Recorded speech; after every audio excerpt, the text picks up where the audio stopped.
Okay, welcome back to the 2021 fall season of the Corporate Chess League. It sounds like we had some technical difficulties, so you might have missed our lovely intro that we did. I was just saying, we've got a huge matchup in round one between Enterprise and Worldwide Technology, our two leaders of the league so far in overall points. And we're taking a look at this game here between DV Dutch playing for Worldwide Technology with the white pieces and Chess Hulky with the black pieces. And I was just saying that we had some interesting tactics going on. White had just played this move knight d3, trying to save the rook from certain death with this bishop on a6, but then he gets hit with this move rook d8. Just a simple skewer here, and it looks like white's losing material. That's why DV Dutch went for this move knight f4, but Chess Hulky seems to be putting him away with this move queen to b5. Now there's simply two threats in the white position, and I don't think you can stop both of them. So good start for Enterprise here with Chess Hulky having a dominating position so far. Okay, continuing on, let's check out Sweetman against Moneyballin. Sweetman playing for Worldwide Technology. We got Moneyballin on the Enterprise team. And wow, we've got a rook in g2. The rook is just in there. And to my eyes, it looks like it would be good for black, but we've got some pieces hanging. Very complicated position here. Overall, if black keeps everything together, he's going to have a few extra pawns at the end of the day. I'm thinking we can just take this guy over here on b2, swing over with the rook, and black is in good shape. So far, so good for Enterprise. I've looked at three boards, and it looks good for them on all three. Continuing down the list, we've got Derek for Free playing for Worldwide Technology up against Kendulum for Enterprise. And this position looks a little bit more tame. Derek for Free seems to be sporting an extra pawn here. That's always nice. And the two bishops, yeah, looking all right for Derek for Free. Not a huge advantage, but it is an extra pawn and a comfortable position with the bishops. And actually, yeah, we do see a resignation already in this game between DV Dutch and Chess Hulky. So early lead now. Early lead for Enterprise in this match. And then the last game to look at in this matchup is going to be Jaruzelski up against 21 Gigawatts. Jaruzelski playing for Worldwide Technology, 21 Gigawatts on the Enterprise team. And wow, this game is, I think it must have gotten started a little bit later than the other ones, but it's underway now. We're a little bit earlier on in the game, and white's now breaking with this d4 move, trying to open things up for this bishop. Now, normally I'm going to advise caution for white in positions like this. You've still got this king in the center of the board, so you got to be a little bit careful about offering to open things up here. It looks like it's fairly under control. White has such a good grip over the center, over all these light squares, that I don't think the white king is going to be in any danger. Yeah, and we do just see now d takes on e5. I'm expecting the pawn to recapture. Could consider taking back with the knight, trying to put some pressure here, but I'm a little bit wary of just leaving this diagonal wide open. You know, come to think of it, I'm also a little bit wary about leaving this bishop wide open over here as well. But we'll see what they have in mind. See what they have in mind. Anyone's game in this one. All right, let's circle back around to this first game because I don't know if those tech issues were fixed when I was first looking at it. But we've got MJC for Worldwide Technology, Kamikaze Knight for Enterprise, and things have developed in this game. When I left it, I was just saying that white is probably going to be a little bit better here. We see this pressure on the queen's side. This unopposed bishop is going to give white some advantage maybe, when then black hit back with b5, trying to lock things down a little bit, plant a knight on a good outpost. a4 is not allowing black the opportunity. b4, and then, ooh, bishop takes a6 is a sacrifice. So we see black captures two minor pieces in exchange for a rook, and white gets these two pawns in return. So now the question is going to be, are those pawns worth it? We see white doubles, goes queen b4, brings this rook in, and yeah, a very interesting position here. I have to say, I think it is still looking good for white. These two minor pieces, they aren't badly placed per se, but they don't seem to be, you know, doing too much. You know, what is this bishop here on f5 actually accomplishing? What is this knight on e4 accomplishing? And this knight on c4 is actually going to get kicked away. And wow, now the knight on e4 also getting kicked away. None of these knights are going to be stable in this position. And because of that, still looks good, I think, for Kamikaze Knight. Okay, so with that, I think in almost every game, things were looking good for Enterprise. The only positive note that I could see for Worldwide Technology was that game with Derek for free, if I can find it. Looked good for white here, still looks good for white. Derek for free actually picked up another pawn. This pawn on c4 has just disappeared. What happened to it? Well, fair enough. White went up and over and just took that pawn. So 2 extra pawns now for Derek for free, and looking good. With that in mind, why don't we check in on this match between Bayer and Darty? We have Vindy here, board 1 for Bayer, up against Darty. And what happened in this game? We got a slightly weird opening. Vindy, I think, pretty much every week has been playing these very cagey openings, not striking in the center too early. And then we see this really interesting break of b5. I don't think I'm on board with this b5 break. See, whenever you have these fianchettoed bishops, the a1 h8 diagonal is the important one for black, and black has already ripped this diagonal open. Now, conversely for white, you're going to see this h1 a8 diagonal be really, really important. That's the diagonal under white's control. So b5 is kind of just helping white activate this bishop along this diagonal. I see no reason why white wouldn't want to take on b5, even take twice on b5, take on e5, get threats against this rook, and I think black is in pretty serious trouble here. So good start for Darty if C-Cell can navigate those complications. And if I can get back to the position, what happened? We saw a trade, and yeah, takes on b5. So pretty much what I expected would come to pass has happened. Now white's just going to have some comfortable extra pawns here. Okay, let's continue on. We've got Alamaxia on board 2 for Bayer against Darty, and Alamaxia does seem to be getting it done. Much better position than Vindy. 2 extra knights, I expect. Oh no, this is something 70. Alamaxia is black. Okay, well that's 2 good positions for Darty, and then the last game we're going to look at there is going to be Tyler Brock Meyer up against I Love Legos 2. Tyler Brock playing for Bayer, and I Love Legos 2, of course, playing for Darty, a regular at this point with an unforgettable username. And what's going on in this game? This one also seems to have gotten off to a little bit of a later start than the other ones. And again, it's going to be a big center for white. We just saw white play this move c3, supporting these dark squares. And black's pawn on d5 is not going to survive for too long here. White's going to take it, or black's going to take on c4. And white's going to have a pretty nice edge in the center. Look out for bishop takes h6 sacrifices as well. These could be right around the corner with white just crashing through on the king side. Excuse me. So looks good for Bayer. So that's 2 games that look good for Darty, 1 game that looks good for Bayer. And that is where we stand there. So with that quick look around everywhere, let's just jump back to our board 1 matchup, see what's going on here. This is a super interesting position between MJC and Kamikaze Knight with that sacrifice of 2 pieces for the rook. And yeah, now we're going to see white's pieces start to invade. That being said, though, with this last move, bishop h2, I'm wondering why not take this pawn. I guess MJC was worried about the move g4. I guess g4 was the concern.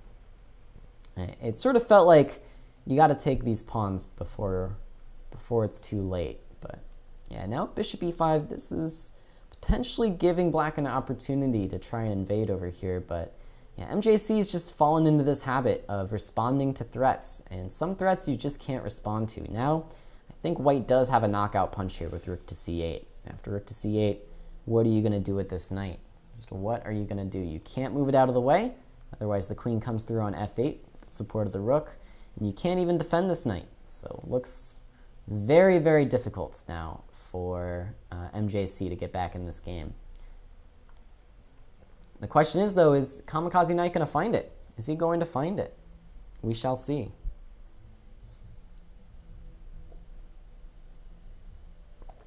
Yep, 3 minutes on the clock is going to be plenty, and he comes up with rook c8. Now, this queen e2 idea is actually just going to be too late. Queen e2 white can still just capture on e8. You don't even have time to take this rook because you're just getting checkmated, basically. Knight takes b3. It's also going to be too slow. Just captures here. Cannot take this rook because of takes and takes. Queen f8 now is close to checkmate. Queen f8, f6, rook c7, and that's game over. Okay, just queen f7 as well. No reason to allow f6. And that's the game. So good start for Kamikaze Knight. Let's check out board number 2 here. What am I looking for? I am looking for DV Dutch. DV Dutch lost his first match against Chess Holkey. They're well underway in round 2. And let's just stick with this position a little bit because it also looks very interesting. How did we get here? Okay, we had d3, e4, a King's Indian attack type setup. And we see white slowly but surely, I think, trying to advance on the king's side. Yeah, something like that. In these positions, you would normally expect, let's see, you would normally expect what? You would expect this bishop to kind of drop back and, oops, I guess I can't play moves. Let's say you would normally expect this bishop to drop back and white to try and expand with a move like f4. In this position, Chess Holkey went for a different approach, trying bishop f4, then dropping back. And now we've got f5 by DV Dutch. So f5, f4, and this is where things currently stand, with white jumping out to attack the queen, black responding with this f3 check. And boy, oh boy, what is happening here? Okay, we have a queen sacrifice. So black took a bishop, took a rook, and now we'll take a knight, totaling 11 points of material in exchange for the queen. So that's actually gaining material, believe it or not. Despite sacrificing the queen, DV Dutch has just gained material. Now the downside is it did cost you some time to take all those pieces, and now white's ripping things open on the king's side. So really anybody's game here. This is going to be an interesting one for sure. I'd be very nervous about capturing this pawn on h5. You have a lot of loose pieces and you have a loose king over here. The question is though, what do you do if you don't want to take? How do you invade with the pieces? Is knight f4 too slow? Is rook f6 and rook f8 too slow? I'm not sure here. This one looks quite dangerous. Looks quite dangerous.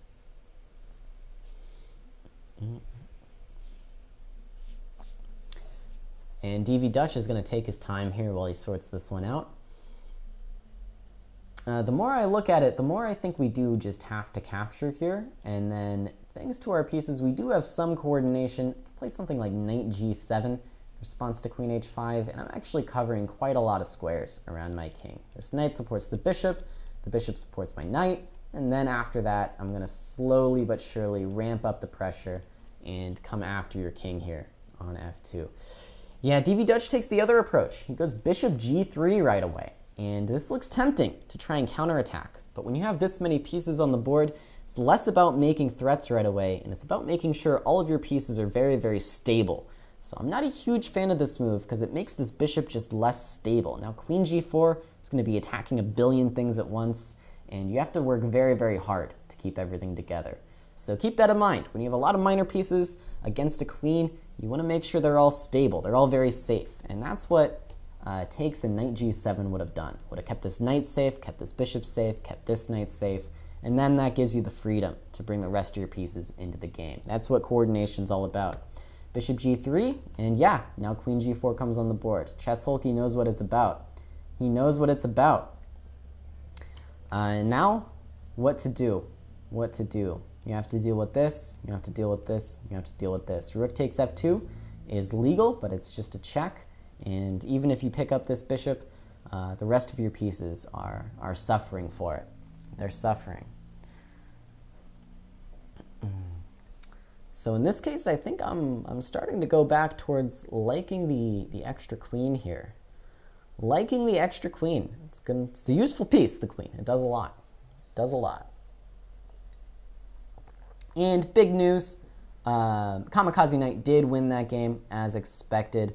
Kendulum has also won against Derek for free, which is a big result because that was one of the boards that looked good for Worldwide Technology.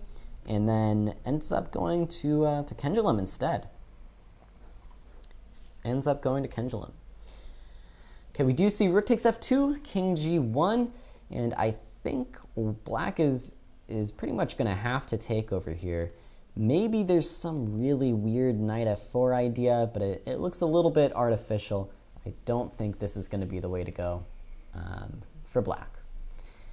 The third option is to kind of try and ignore everything, just play something random like rook a to f8, but I don't think the threats are there to justify it. You're going to get checked, you're going to lose this guy, you're going to lose this guy with check, you're going to get check, check, and taked. Not looking ideal. Not looking ideal. Yeah, I think you have to take on d2. I'm not very happy about it. Not very happy. I think black is going to be losing some pieces here. I think some things are going to fall. We'll stick with it though, because things are still in tension here, and I want to see what these players come up with. What will they come up with?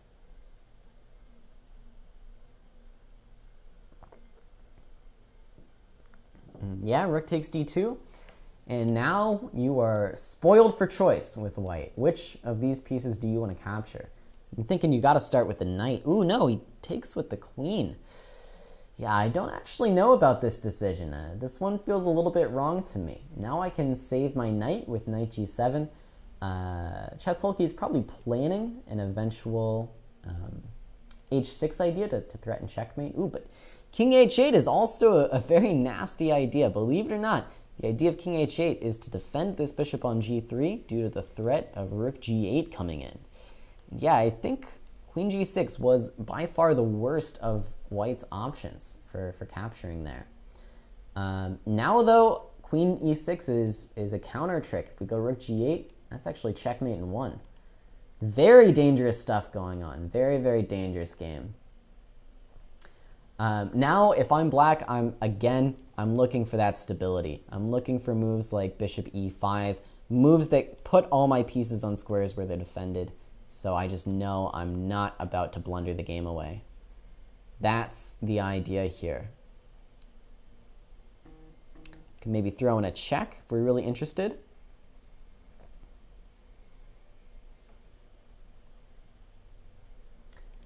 Yeah, I think the big issue now is going to be that DV Dutch is running out of time here. Going to be running out of time.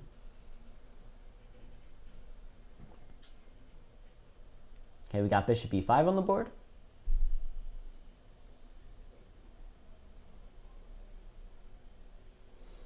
Okay, queen h6 now, king g8, you're going to hit, okay, king h1 cannot be right. Now, the checks are going to start flying. The checks are going to start flying.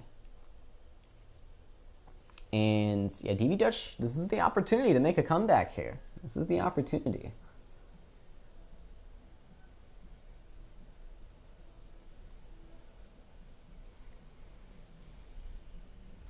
Yeah, rook g8. Now rook h1, rook a1 is going to pick up a rook. You have to be careful, though, of this checkmating threat. You might have to throw in a rook f8 check here, or something like that. Very dangerous stuff. Very dangerous. Okay, rook f8. Now, if king back to g1, we might actually see a repetition in this game, believe it or not. Might see a repetition.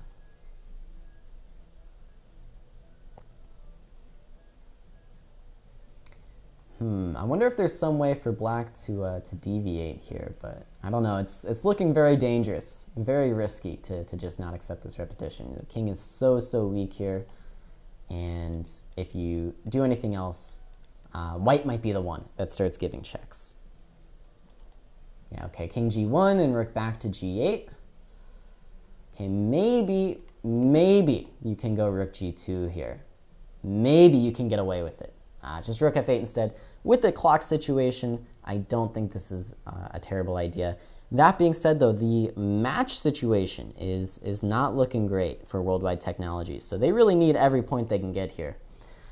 So if DV Dutch thinks he has a chance to win, it might be worth taking. Might be worth taking that chance.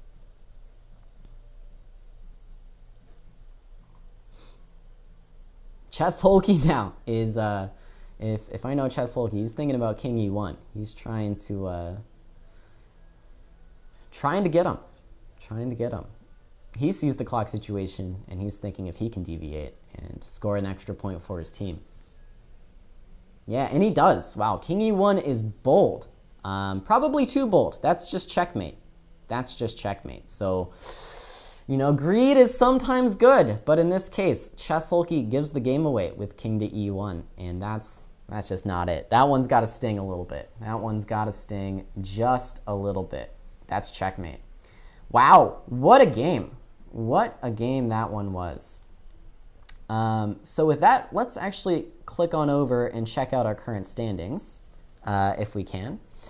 And looking at it, it looks like even though DV Dutch did win that game, yeah, if I'm doing the math right, Enterprise has officially already clinched this match. Moneyballin got it done with a quick 2-0, and with all of their other players scoring at least 1 point, that's going to be enough to take the match victory. So Enterprise defends their lead against the number 2 challengers. With that in mind, I'm going to start focusing more on this Bayer-Doherty match, if I can. So who's playing in that? We've got Vindy up against C-Cell 0603. Looks like C-Cell did take the victory in that first game. We saw him playing some impressive chess, ripping open the diagonal for his bishop in that first game, getting it done. Okay, what's going on here? We've got Vindy with the white pieces, trying to make a comeback, and it looks like his position's going to be pretty decent here. He's going to be trading on g7, I think. Can't really get away with saving this bishop, and I don't see any other tactics, so we're probably going to see bishop takes g7 here. Then we kind of have a problem with this knight jumping into e3, but overall it looks like white's going to have pretty good control over these key central squares. So just play something like queen to e2, hit him with h3, and ooh, yeah, after f5, it looks like white is on the offensive, but black is going to be jumping in with knight to e3. And it looks a little bit scary here. Looks a little scary. Yeah, that's just going to be an exchange. That's just going to be an extra exchange. So Vindy had a good position out of the opening, but just missing the simple tactical threats. It's going to be tough. I think Vindy was actually trying to trap this knight over here on g4 with this move f5, but that's a bad miss, and looking good for C-Cell. Okay, if we can switch over to Tyler Brockmeyer, it looks like he actually has won his game against I Love Legos 2, so they will have to play a rematch. But Bayer's hopes and dreams are kind of resting on Tyler Brockmeyer here. He seems to be the only one that scored any points so far. We've also got Alamaxia up against Something at 970. We saw Something 970 with a big win in the first game of the round. So Alamaxia trying to fight back here. And we've got another super tactical position. We just saw rook to g4 get played. Kind of a weird move, but the idea of leaving this rook under attack is that white's going to take back with the bishop, give check to this king, and also attack this rook on a8. So white would be getting the material back if black chooses to capture this rook. And in the meantime, we've got some dangerous looking threats over here. The bishop is attacking on the king side. We've got these two major pieces lined up against the g7 pawn. Okay, h6 is trying to kick some of those pieces out. And I wonder if white is thinking about some sacrifices here. Something like rook takes on d7, queen takes on e5. And wait, whoa. No, that's just a tactic. Just rook takes d7 is good. Rook takes d7 is good. I think that's the end of the story. If you take back, I actually take on f6. And you are in trouble. Wait, but that's not the end of the story. You have queen takes g4 in that position? Is it true? My God, the tactics just keep flowing. But again, the time control is only 10 plus 0, so you have no extra time added to your clock every time you make a move. And looking at the clock situation, Alamaxia's clock is definitely ticking down here. Very much ticking down. So If he can't move fast enough, then he's going to be in trouble. By the way, I did the calculations. I ran the numbers. I think this tactic is good. You have queen takes g4 here. Now putting the queen under fire, so if you were to take back, then black would be able to take the white queen and end up in exchange. But in that position, after queen takes g4, there's the amazing move, queen takes on c6, removing the queen from the threat of capture with pressure on the rook on a8, and that would be a winner, I think. No way to save both the rook and the queen. White would end up winning in that position. Instead, Alamaxia goes for a different move order. He spent the remaining time that he could afford to spend, but couldn't come up with the correct move. That's just unfortunate. Had a dominating position there, but couldn't quite get it done. Couldn't quite get it done. Okay. So with that, something 970 is almost certainly going to be winning this game as well. And with that, it's all down to this Vindy game. If Vindy can hold on here despite being down the exchange, Bayer has a chance to tie the match. Unfortunately, their hopes of winning the match are rapidly disappearing if Alamaxia were to lose that game. That would be the end of that story pretty much. So we've got knight d5 here. It's not totally hopeless for Vindy. Not totally hopeless.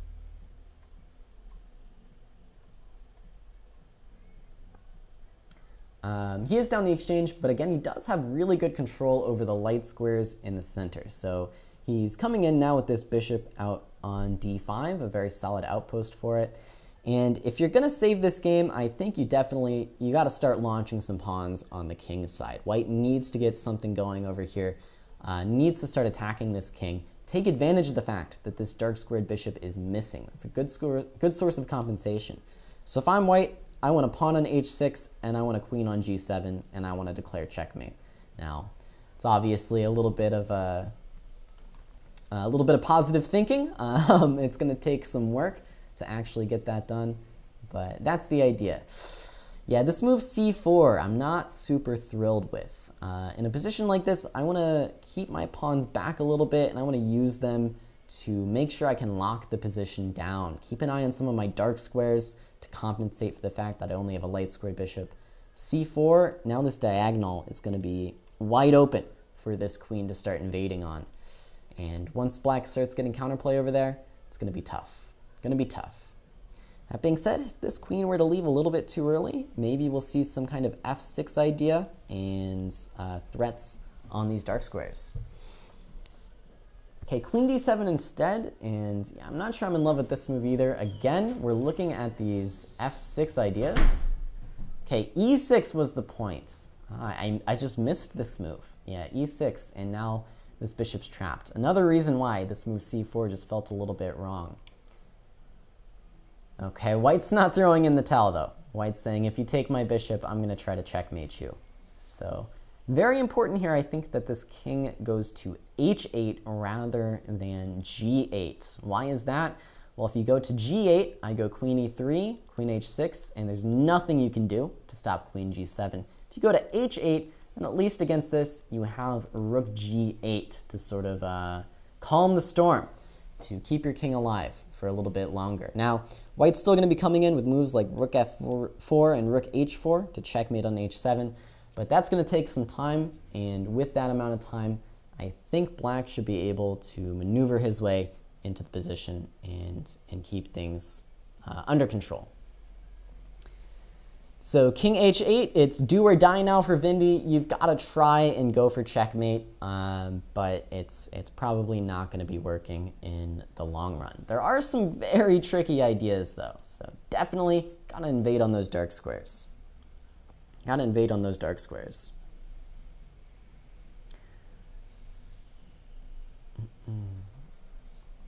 Queen g4 is a nice idea, actually. It preserves the bishop for another moment at least, but I don't know if that will keep it safe for forever. I think, yeah, it's still just gonna get captured. So clever idea, but in the end, it's all gonna be the same here.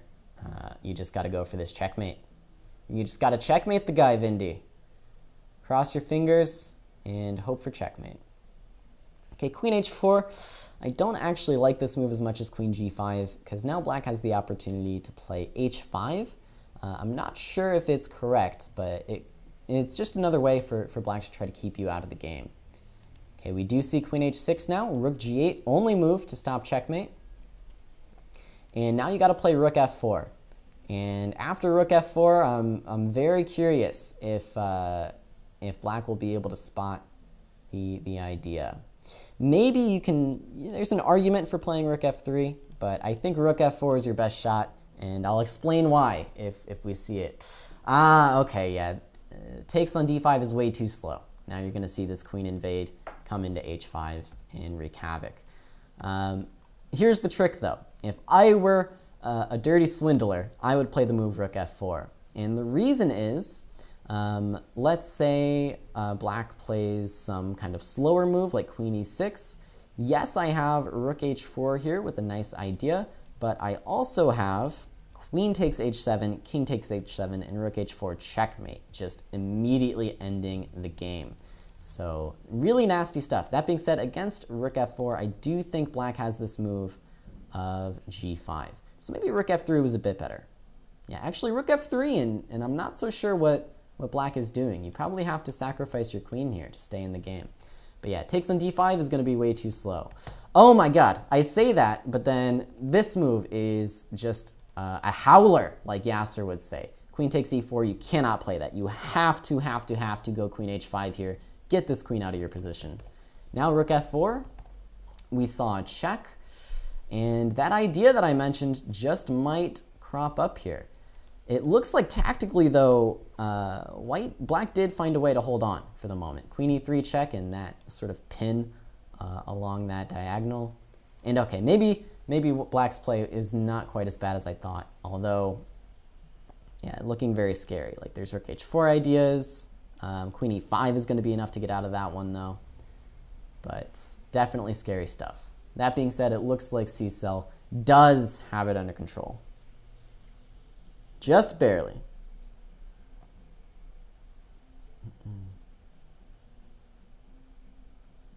Just barely. Okay, so with this, I'm not going to call it just yet because it's definitely possible to blunder checkmate here. But with this win, C-Cell would secure the match victory for Darty. So we get queen e5 check. And yeah, no time on the clock. Vindy loses by clock. But yeah, just imagine the shock and horror if rook f4 here, queen e6 takes queen or rook h4 checkmate. That would have been one for the ages. Okay, though, with that we have, I think, matches are pretty much decided everywhere. So if we take a look now at the results. We have Edward Jones securing victory against Ascension. Alex Kerford heading up the Edward Jones team gets it done with a perfect 2-0. And now even if Oak Ave is able to win his last game for Ascension, that won't be enough to win the match or tie the match. We do see Enterprise securing match victory against Worldwide Technology. Moneyballin and Kamikaze Knight with the clean sweeps securing that victory for them. And then finally, Darty is going to be winning against Bayer. If Vindy could have pulled off some sort of checkmate there was a hope that Tyler Brock could get it done again and tie the match. But that hope is now gone with Darty securing match victory. So with that, why don't we take a look at our remaining games. Looks like we have 21 gigawatts up against Jaruzelski. Okay, there's not much to see here. Black has an extra queen. We also have Oak Ave against Fishers of Men.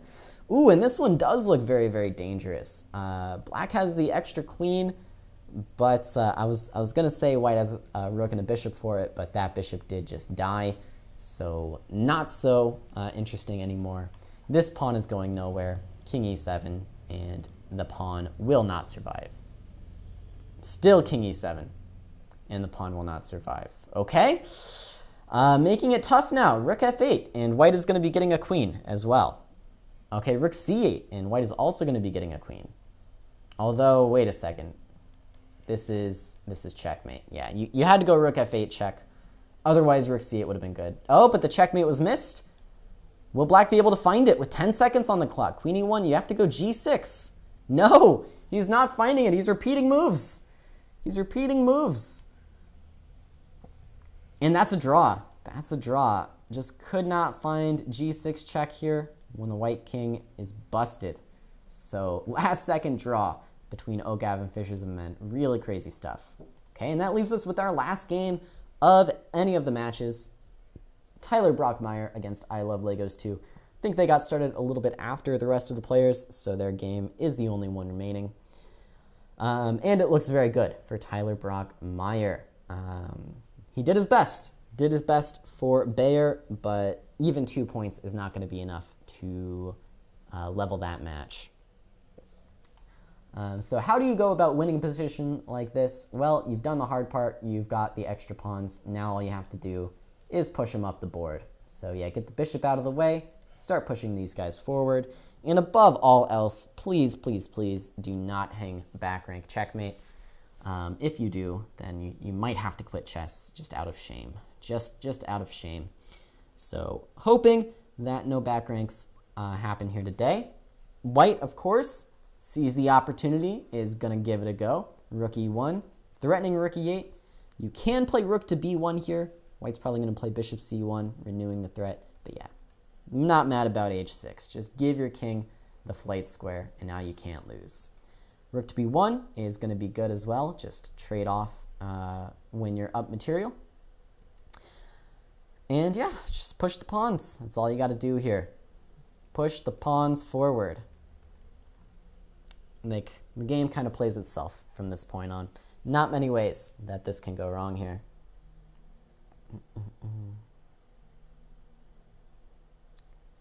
Yes, hello to Adi in the chat. Thanks for joining. Thanks for joining.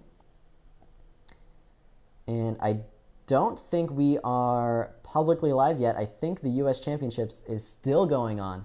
But when they do wrap up, we will be going public with some more viewers, hopefully. Okay, we are in a more basic endgame now. Black did end up losing this pawn on c2, but that's not going to make a difference. Now, we just need to push the pawns in. Okay, h5 is making things more complicated than they need to be. That would have been a pawn on g5. That would have been a pawn. So if I'm black, I'm not really worrying about these pawns on the king's side. I'm going king d5, and I'm pushing my connected passed pawns down the board. Push the connected passed pawns. Tyler instead is going for another passed pawn over here on the king side. A little bit unnecessary to get the third passed pawn rolling, but it's going to be good enough. Going to be good enough here. There's just not much you can do here with white. You can try to put this pawn here. Go for some kind of trick by winning the a7 pawn, but it seems a little bit far-fetched. Okay, yeah, could go for f3 now, but now he is switching to the good game plan. Just in general, when you have bishops of the same color like this, you want to generally put your pawns on the opposite color. And the reason for that is if we have our pawns on light squares, then the squares we need to control are actually going to be the dark squares, and our bishop is going to help us do that. Whereas if we were to push through on the dark squares, you can imagine this king lands on d3, and it's going to be hard to kick it off, right? If we go here, super easy to kick that king off. And yeah, Tyler doesn't know his endgame theory. Got to go with the light squares. Okay, king d1 is also not putting up much of a fight. Had to try with king to d3 here. That being said, at the end of the day, it doesn't really matter. The position's going to be winning no matter what.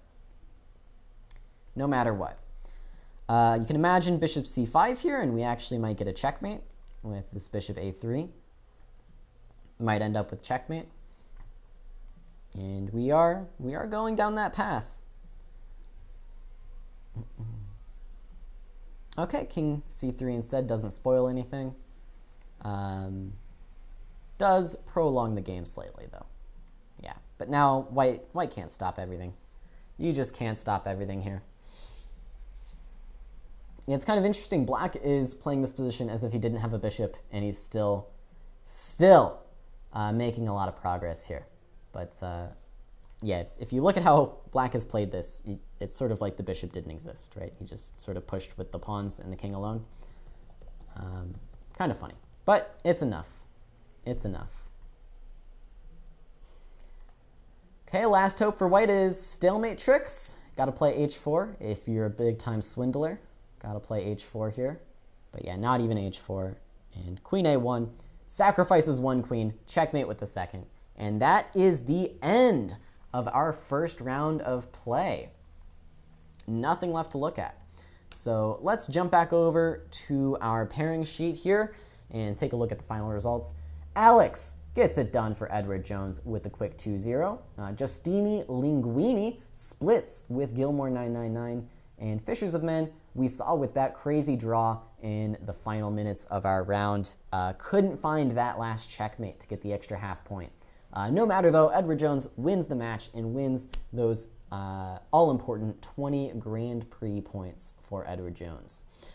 We have Worldwide Technology against Enterprise. Worldwide Technology put up a fight, but Kamikaze Knight proved to be too strong on board one with that 2-0 sweep. That put Worldwide Technology very far behind in the match already. Moneyballin' also really getting it done with the 2-0 sweep. A little bit lower, 21 Gigawatts, I think is a new competitor. Don't recognize that username from the past couple weeks. And good start for 21 Gigawatts with the 1.5 points.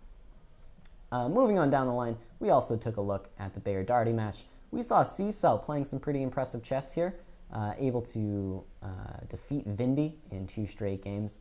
And then we saw Alamaxia, who had some crazy tactics that almost turned the tide against something 970. But at the end of the day, Alamaxia was a little bit too short on time to find the craziness and lost. Tyler Brockmeyer getting it done, though, for Bayer. It just wasn't enough. Darty wins the 20 Grand Prix points. And in our extra section, we saw some games between Cross to PJ and Mikez and NMC Jin against number 7. And with that, that's going to take us into round 2. What's going on in round 2? Uh-oh. It's Enterprise. It's Edward Jones. It's the matchup of the night. Look out whenever these two teams play. Of course, these are the only 2 teams to win in the Corporate Chess League overall, Enterprise and Edward Jones. And I have to say, the lineup tonight, I think it might just favor Enterprise on the top couple boards. Kamikaze Knight and Chess Hulky seem to be on pretty good form tonight. Kamikaze Knight especially, playing some very impressive chess. Alex is going to have his work cut out for him. A little bit down the line, though, this is where Edward Jones, I think, is going to pick up some points. Moneyballin' had 2-0 in the first round there, but Fishers of Men, I think, is going to have the higher rating a little bit, so definitely a lot to look for in that matchup. And then looking even further down, we've got Worldwide Technology against Bayer. So Worldwide Technology going to be looking to come back after that tough loss to Enterprise. I think that's actually the first match they've lost in the season, I think. I might be wrong on that, but I think that is the first match that they've lost so far.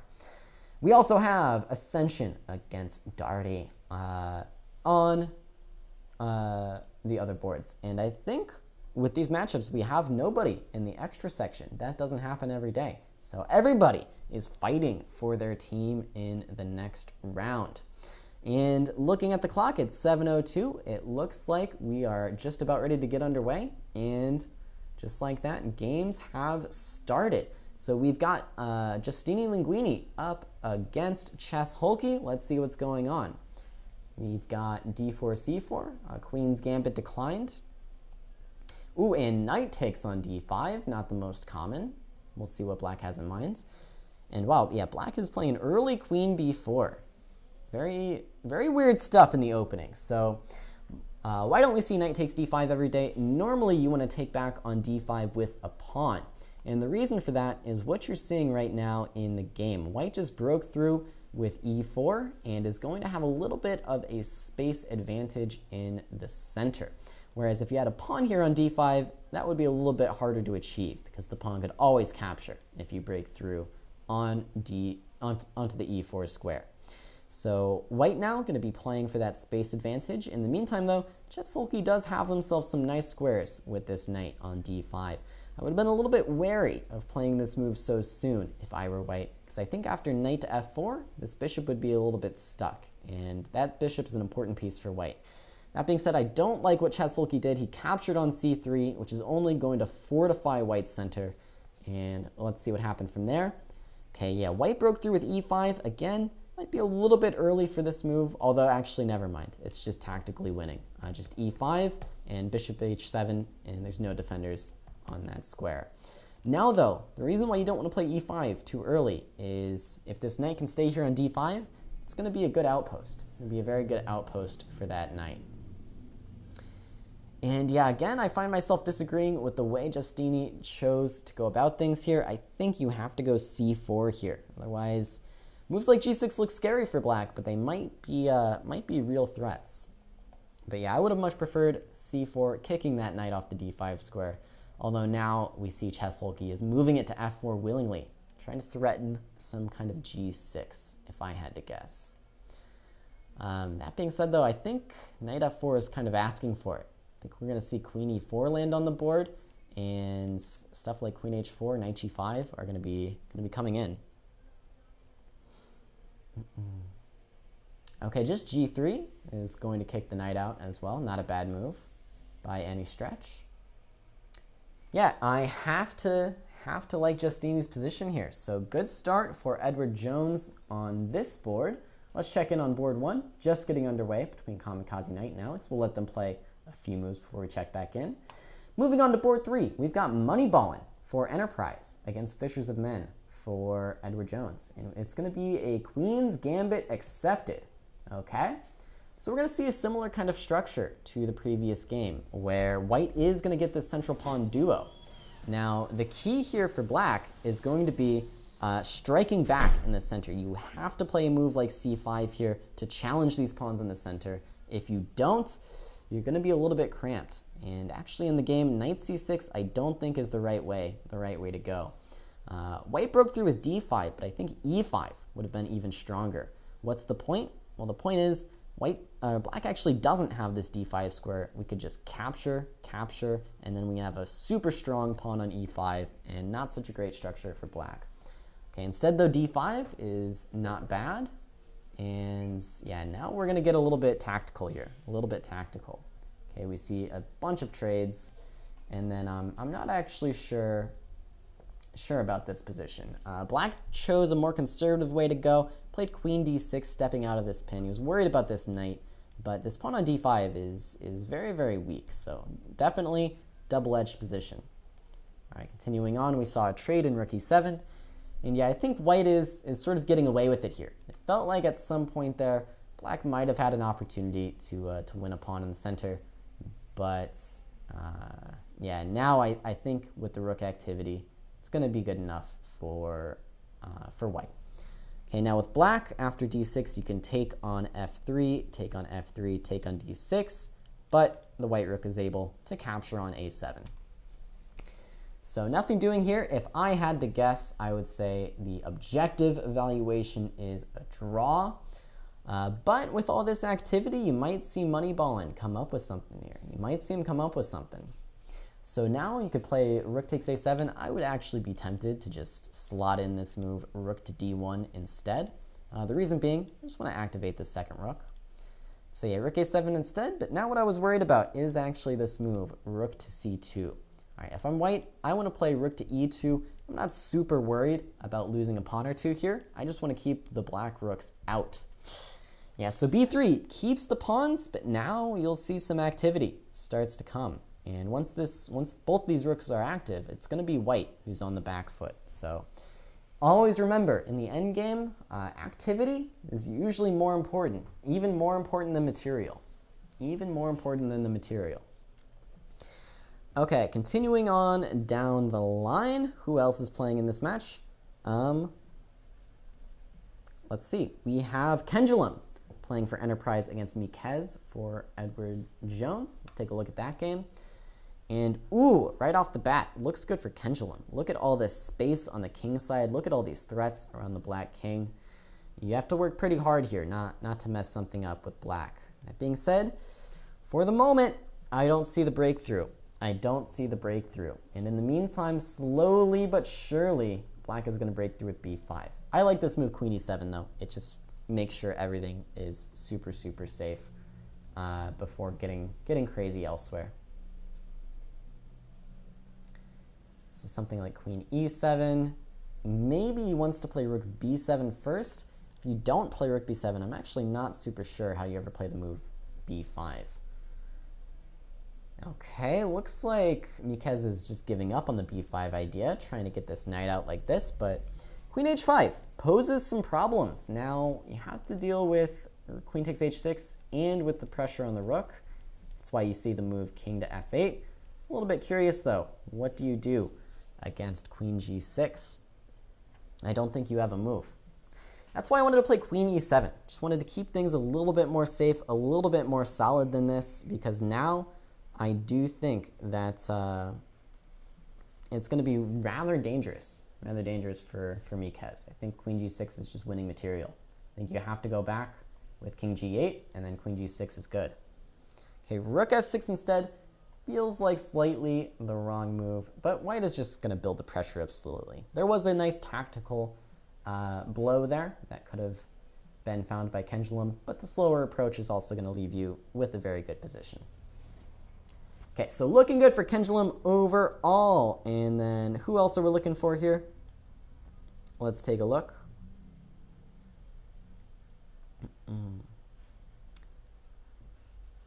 Okay, we've got 21 gigawatts playing for Enterprise up against Edward Jones.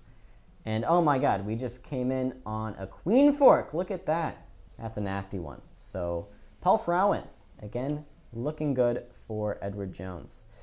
So I anticipated that the lower boards would kind of swing Edward Jones's way. It looks to be a little bit more split than that. Mikez is in trouble against Kendulum. Fishes of Men and Paul Frauen both looking rather okay, though, in their games, especially Paul, just up a clear queen. And actually, this is just checkmate if white is able to find this. Although, okay, knight c5 does keep the game going, I should say. So not quite directly checkmate just yet, but definitely looking good. Looking good for Paul. With that in mind, let's jump back to board one now that they've had some time to play some moves. We've got Alex with the black pieces. We've got some weird opening. It looks like a kind of a Benoni now, but we started with 1e4. French Sicilian turned Benoni. Really weird stuff from Alex. So what's going on here? What's going on? Well, a lot has gone well for black. In the Benoni, you always have a lack of space, and so it's good if you can trade off one of your minor pieces. Alex did manage to trade off the light squared bishops, which is a huge plus. For the moment, black also has control over the e5 square, which is also super, super important, and black is able to break through with b5. That being said, it's not all bad for white. We have the strong pawn in d5, as you always do in the Benoni. And this last move, bishop takes e5, is also hugely important for white. This is a very favorable change in structure for white. Now, black does not have the e5 square as an outpost for a strong piece like a knight. Instead, the pawn on e5 is sort of just serving to block in black's pieces. And so with that, I do think white is going to be slightly better in this position, but that's just the Benoni. That's the Benoni life. You're always going to be a little bit worse. Benoni players are well aware, and they're happy with it. They've accepted their lot in life. Okay, so let's see what Kamikaze Knight can come up with here. We've seen all the games. Let's just stick with this one and see what there is to see.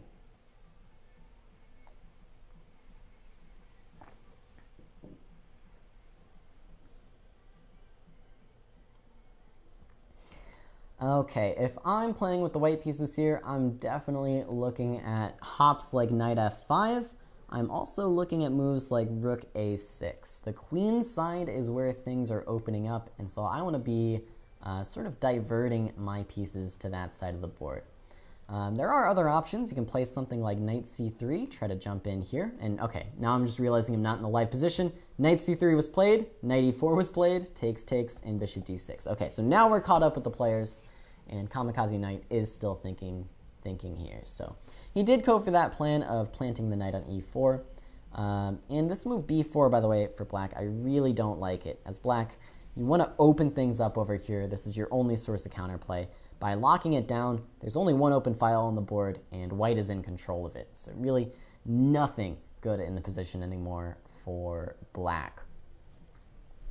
Yeah, after knight f5, you can't really even contest the open A file. If you do, you're going to get captured, captured, captured, captured, and that leaves this e5 pawn underdefended. So really tough here for black, because if you don't contest the A file, rook a6 is going to come in, and it's getting very, very nasty. There's also queen g4 threats threatening checkmate and knight h6 hitting the queen. And yeah, those threats I think are the reason why Alex has played g6 here, but of course this is leaving the h6 pawn behind, not to mention the other dark squares. So looks like Kamikaze Knight is going to win this one. Looks like he's going to win this one. Let's jump back, though, to Giustini Linguini on board 2. I kind of liked his position. I thought he had a big advantage in the center last we checked, and it looks like that big advantage has turned into an extra knight. So now it should just be a matter of technique, as they say, but sometimes technique is the hardest part of chess. If I'm white, I'm going to play rook d1. I'm going to get on the open file. I'm going to double up. I'm going to invade. I'm going to start making some checkmating threats, or at the very least, get black to trade off some more pieces. Make my life a little bit simpler. That being said, Giustini, down to 2 minutes on the clock. Down to 2 minutes. And it looks like Fishers of Men and Moneyballin might be on their second game. Fishers of Men did win that first game. Really big update there. Big update there. That being said, I think I want to stick with this Giustini Linguini game. It might not seem like it's that interesting with white having more pieces, but you know, this king's a little airy. Black has this pawn on e4, and Giustini's down to 2 minutes. We do see this move rook d1 though. I think that is the right way to go for white. And actually, the more I look at it, the more it looks like white is just going to be crashing through. If white can play the move h6 next, then rook d8 is actually a checkmate threat, which is not going to be so comfortable. So I'm confident Giustini can get this one done. Quite confident, actually. So looks good for Edward Jones here. Looks good for Enterprise on board 1. We saw Fishers of Men take an early lead in his matchup. What else is going on? Kendulum has officially won. We expected this result. He had a really good position. Lots of things were going well for him over here. But wait, what is this resignation? Am I missing something? This is a free knight. Kendulum hung a knight and then his opponent resigned. Oh my gosh. I guess his opponent only thought he could take with the pawn and then this was checkmate, but like, this is just a free knight, right? This is just a knight. And okay, actually, I mean, white is still up in exchange after you take the free knight, but like, come on, you take the free knight, you keep the game going. I don't get it, but okay, Kendulum wins that game regardless. Wins that game regardless. And then last but not least, we're checking in on 21 gigawatts against Paul Frauen. Actually, are we checking in? I guess we can check in. Yes, so Paul Frauen did win that first round game then. We saw him up a clear queen. It was going to be enough. Okay, with that, let's jump back to Alex here. And wow, Alex, better position than I thought he would have. I thought he was just going to get checkmated, but it looks like he's just in a, well, to be fair, a losing rook endgame. Not all hope is lost, though. There's still time. There's still time to do things like try and get active over here, try and make some threats, try and push a b pawn or something. There's not a lot of hope, but there is hope. There is definitely hope here. You can also play king g5, king f5. Use the king a lot more easily than white can. So, like I said, not a lot of hope, but there is hope. Okay, I don't actually like this move rook c8. I think rook e6 is going to be leading to some favorable simplifications. Okay, rook e6 isn't played though. Yeah, rook e6, if you take, then I can take and I win your e5 pawn by force. If you don't take, then you lose your e5 pawn anyways. So that's why I like that move. That's why I like king g5, because now against rook e6, you're able to capture, go king f5, and then you're actually the one picking up the pawn. Okay, white is trying to activate the king, but black's king is going to be a little bit better here. And with that freedom, I would love to see Alex get active. You got to go after white's weak pawns here if you're going to stay in this game. Have to be willing to give up your c pawn for the b pawn. That way you get your own threats, can make some trades, and try and survive. So yeah, definitely rook a8 has to be played here. Has to be rook a8. Yeah, g5, that's just not it. That's just not the way to go. Yeah, now h5, okay, it's kind of weird things going on. Kind of weird moves. Okay, rook h8, you're going to see this pawn go to h6 now. No, you're not. You're going to see rook e6. Yeah, this was a trap. This was a trick by the tricky kamikaze knights. Now after rook e6, rook 1 takes e5 is checkmate, and that's the end of the story. I don't have anything else to say. It's checkmate. Black's checkmated. Looks bad. Okay. Checking back in, I was confident Giustini could win this game. It looks like we are going down to time pressure, though. But, yeah, bishop a6 is now winning by force. This is double check. You can't even sack the rook for it. Can't even sacrifice the rook. Okay. Giustini sees the mate. He sees the mate. Walking the king down the board. So where does that leave us? After one round of play, if I can check in, it looks like Enterprise has won 2 of the 5 games, and Edward Jones has won 3 of the 5 games. So Edward Jones off to a lead after that first round of play. Off to a lead. All right, with that, why don't we check back in on one of the games that's underway. Let's check on Fishers of Men and Moneyballin'. They finished their first game rather early, so their second game is pretty far advanced here. And yeah, just like in the first game, Moneyballin' seems to be trying to hang in there, but it looks like Fishers of Men was able to get active first. You see these super active pieces just pressuring everywhere, and with that, all of Moneyballin's pawns just seem to be going. Okay, you can even give this annoying check if you want. You don't necessarily... Okay, wait a second. This is a bishop. This is a free bishop. Yeah, take the bishop. Take the bishop. Okay, he took the bishop. All is correct in the world. Looks like a win for Fishers and Men. Looks like a win. Okay, with that, let's check in on Kendulum against Miquez. Kendulum, the only other person to score in the first game other than Kamikaze Knight for Enterprise. So, hoping to get it done again against Miquez. In this game, though, Miquez isn't making it quite as easy as game 1. He's attacking on the king side. Black is breaking through here along the c file and on d3, but there are some threats. Some threats to look out for. If you play queen e1, queen g3, your king is looking a little bit airy, just a little bit airy. Okay, queen b1, that feels like the wrong direction. Feels like the wrong direction for Miquez. Your threats lie on the king side, and you're not able to really make those threats on this diagonal.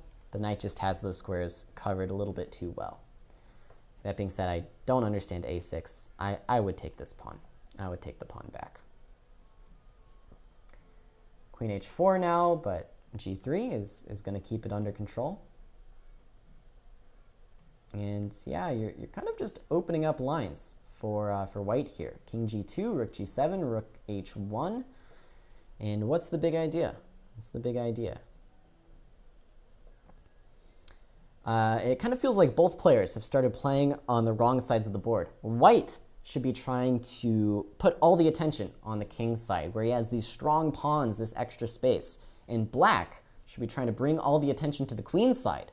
So white playing queen b1, and then black bringing all the pieces to the king side doesn't make a lot of sense. Doesn't make a lot of sense to me. Whenever you have these closed types of positions, you really want to make sure you are determining the focus on the side of the board where you're strong. Okay, that being said, I missed this move, queen to d2, and that's just winning material. So black did manage to get away with it, it looks like. I stand by my words, though. I stand by them. That's just good chess knowledge. Okay, but this looks good for Kendulum. So Kendulum, the big scorer now for Enterprise so far. Big scorer. We'll stick with this game a little bit longer, see how things do turn out. Yeah, I'm already looking for checkmates, though. I'm already looking for checkmates now as black. Yeah, queen f4. Looks scary. Looks scary. Is it checkmates? Is it checkmate? You have to play rook g2 here, then probably just knight takes e4. Yeah, probably just knight e4. Not so good. Not so good. And resigns. Okay, so Miquez goes down in 2 straight games. Kendulum gets the job done when Enterprise needs him the most. Let's jump now to this matchup. We have Chess Hulky against Giustini Linguini. And what is going on? We have a French defense. We have... Is this the legendary gambit? This can't be the legendary gambit. It's not the legendary gambit. I thought for a moment we might be witnessing the legendary Milner-Berry gambit of YouTube fame, but it wasn't meant to be. No pawns were gambited. It's not scary. It's not scary.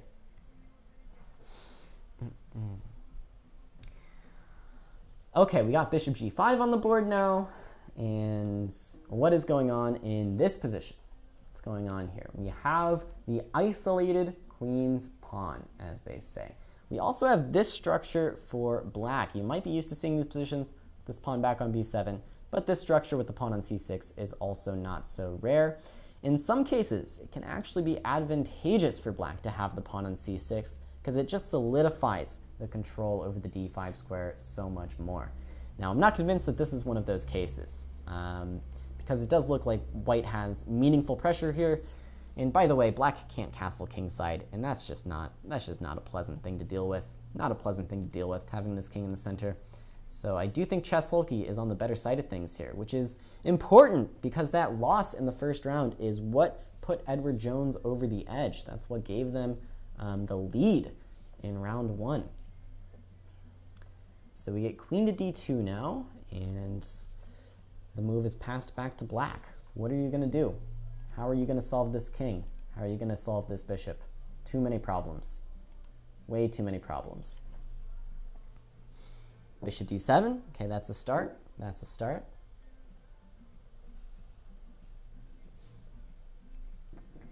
I really don't have the answers, though. I keep looking, and I'm like, do you play f6, king f7? And the answer to that question is no. No, you don't. You just don't do that. So what do you do? How do you get out of this? Really tough to say. I think you have to go and you have to trade these bishops, then you have to go king f8, then you have to go g6, then you have to go king g7. That's the only way. That's the only way to organize your pieces here. But that's obviously a lot of moves that you have to play, and it's very, very unclear if you have enough time to do everything. But if I'm Giustini, that's the only plan that I see. That's the only way you're ever getting safe here. Rook h8 isn't a bad move. It overprotects this h4 pawn a little bit, which is kind of needed with all this pressure happening against it, all this tension going on. Not a bad idea to just add another defender. The question for white, though, is how do you increase the pressure? You already have a lot of pressure on black's position, but he hasn't exactly caved just yet. So you have to find some way to keep things moving. Bring in another piece, bring in a pawn to help in the attack. What do you do? Okay, bishop e4 is what he chooses to go with. Now, I'm not certain that this move actually creates a threat. I don't know if you actually want to take this piece on d5. It's a good piece for black, but it does sort of fix black's structure. It does fix black's structure just a little bit. So if I'm black, okay, rook h5 is definitely creative. And it's probably not a bad move, but yeah, I'm still just shaking my head at this king on e8. I want to get him to safety. I want my king to be safer than this. My king was made for better things than sitting on e8. And this is shaping up to be a really interesting game, though. Giustini is withstanding the pressure, just withstanding it, just not giving an inch. Okay, bishop f4. It might be tempting to capture this bishop, but then this queen is going to be eyeing some weak squares. Okay, Giustini's not tempted. He's not tempted. He's playing g5. Yeah, I don't know if I can support this. I don't know if I can support this. I might have some issues with this way of playing chess. So, you know, on the one hand, it makes sense to try to attack the white king because your king is not castled. On the other hand, you know, it's sort of a situation where you have to make sure your house is in order before you go about attacking things and trying to checkmate your opponent. And black's house is not in order. This rook's out of the game. This bishop's out of the game. This queen is kind of out of the game. This king is weak. There's no way you're going to have a successful attack here. No way. We got rook back to h8. And yeah, g4 is just an extra pawn now for white. So, you know, I didn't hate what Giustini was doing, but g5 is just too much. It's too much. You gotta protect your king. Gotta protect your king. Now the play for white is going to get a lot easier. You want to play g5. You want to harass this bishop, and you want to keep things open. Keep things open. Okay, in the meantime, looking at round 2 here, it looks like Worldwide Technology has actually secured victory in their match against Bayer. So that's big news. Oh, and by the way, we do have some more results. Fishers of Men has won their game against Moneyballin, so they are up 2-0. Kendulum, we did see win his second game against Mikez. And Paul Frauen, the big news, has 2-0'd 21 gigawatts. So what's the score at now? It looks like Edward Jones is at 5 points and Enterprise is at 3. And there are 2 games left. So Enterprise absolutely has to win these remaining 2 games in order to tie the match. And that's the best that they can do. Enterprise can no longer win the match, even if they win out. So this game is a must-win for Chess Hulky, but it looks like he found g5, and now he's even breaking through with g6. And I have to say, I like what he's done here. I like what he's done. He kept the pressure up, and now he is reaping the rewards. Yeah, it takes on d5, and look at the difference between these minor pieces. Just look at the difference. This is busted. So we turn our attention to Alex Kerford. It's up to Alex. If he can walk away with a measly half point, then Edward Jones wins the match against Enterprise. If he can't do it, if Kamikaze Knight remains dominant in his match, then we're going to get a tied match, and they're going to split the points 10 apiece. Let's see what's going on, though. Let me count the pawns really quick. Okay, black has an extra pawn. Black has an extra pawn. Just trust me. Don't try to count for yourselves. 7-6. I did the math. So Alex down a pawn, but you know, not the worst position in the world. He does have some weaknesses here, but he has some pressure as well. Can plant this rook on some nice squares. Rook e5 would be kind of active. Rook e3 would be more solid.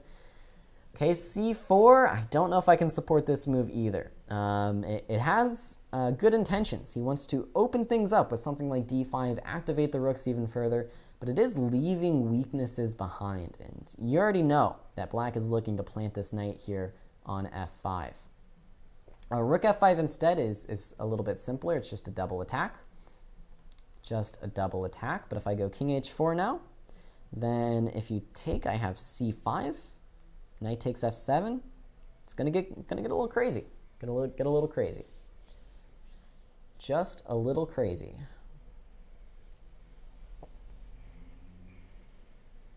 Yeah, so rook takes a5 here makes a lot of sense, but then you're asking for c5, knight f5, knight f7, knight d4.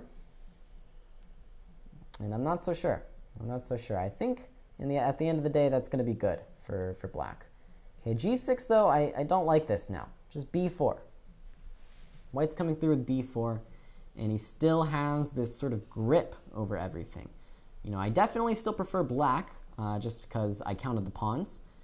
but white is making some real threats here, making some real threats. Okay, c5, I wasn't really happy with this move. I wanted to keep this move in reserve. This is one of those times when the threat was more powerful than the execution. When the time is right, we want to kick this knight away and jump in with knight f7. But if we do it too early, then this knight lands on b5 and has really great access to this pawn on d4. And that's going to cause white some problems here. You can defend it, but king c6 adds another attacker.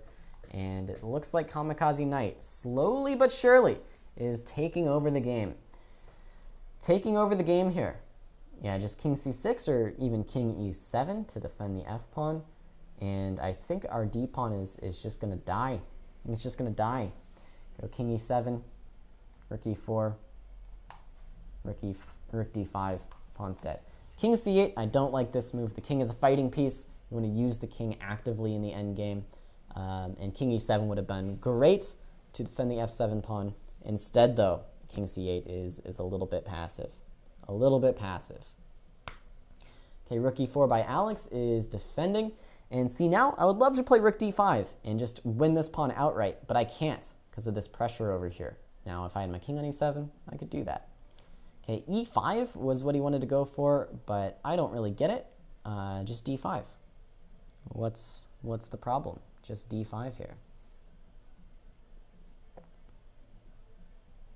I don't know. I don't have the answers. I only have the question. And I mean, d5 is kind of the only move. If you don't play d5, you just lose this pawn. So Alex definitely needs to pick up the pace. By the way, Chess Holkey does get it done in this game, wins by resignation. So this is the pivotal game. And if I'm not wrong, I think it's the last game. We see Alex Kerford in the hot seat again with the last game of the day. Oh, I might be wrong. There might be one more between Oak Ave and I Love Legos 2. Is that true? That is true, but that game's going to probably finish first. Whoa, whoa, whoa, whoa, whoa, whoa, whoa, whoa, whoa, whoa. Alex, no, Alex. This loses a piece, buddy. This loses a piece. What is he doing? That's some bad tactics there. Some bad tactics. Losing a piece. Yeah, now you just take on d4. Even if white were to win both of these pawns for free, it's not enough. The f-pawns aren't going anywhere, and looks bad for Alex. Checking in over here. Looks good for Oak Ave. Oak Ave has time and pieces. So we'll stick with this one, but I don't think it's meant to be. I don't think it's meant to be.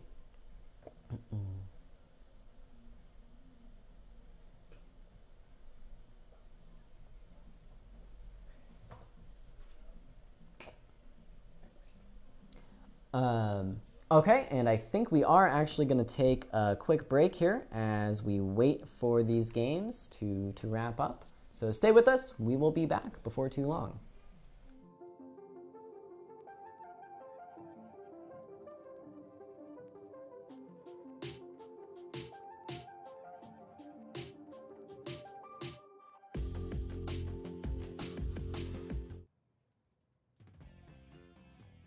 It's Event 3 of the Fall 2021 Corporate Chess League. 2020 Champions Enterprise has raced to the lead in the Grand Prix standings, but they're up against a familiar foe tonight, reigning champion Edward Jones.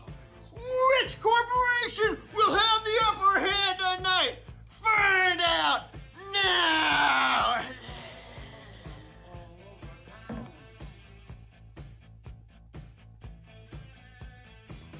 All right, hello and welcome back.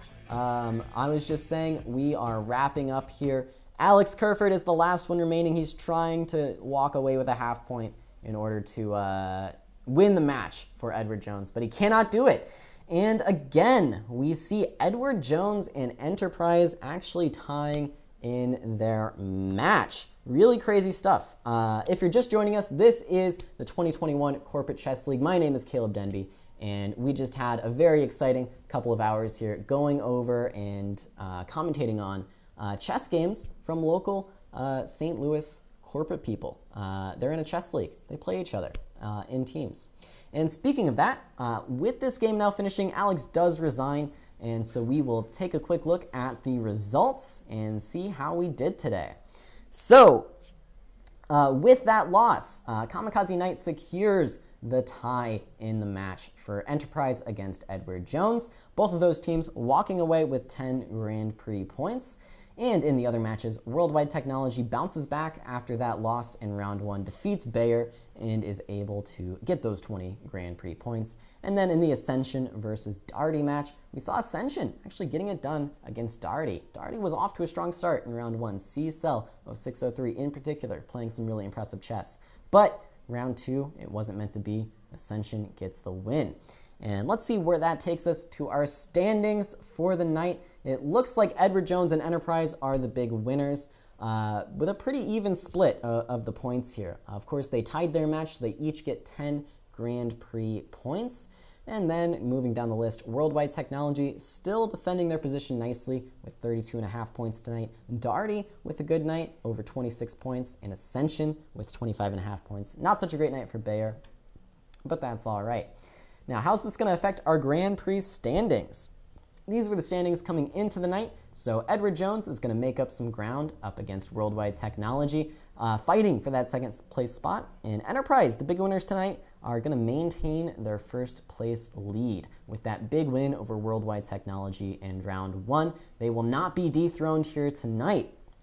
And with that, I think we are going to call it a night here in St. Louis. Thank you for joining. If you just joined from the U.S. Champs broadcast, you caught us in the final few minutes of our show, but it's a lot of fun. We'll be here back, not next Thursday, but I believe the Thursday after that, if you want to catch this show more live. As always, thank you to all the corporations and players that were playing. If you yourself are local to St. Louis and want to get involved with the Corporate Chess League, you can send us an email at development@stlouischessclub.org. We would be happy to have you in the league. With all that said, I have been Caleb Denby. This is the Corporate Chess League. Thank you so much for watching, and I will see you next time.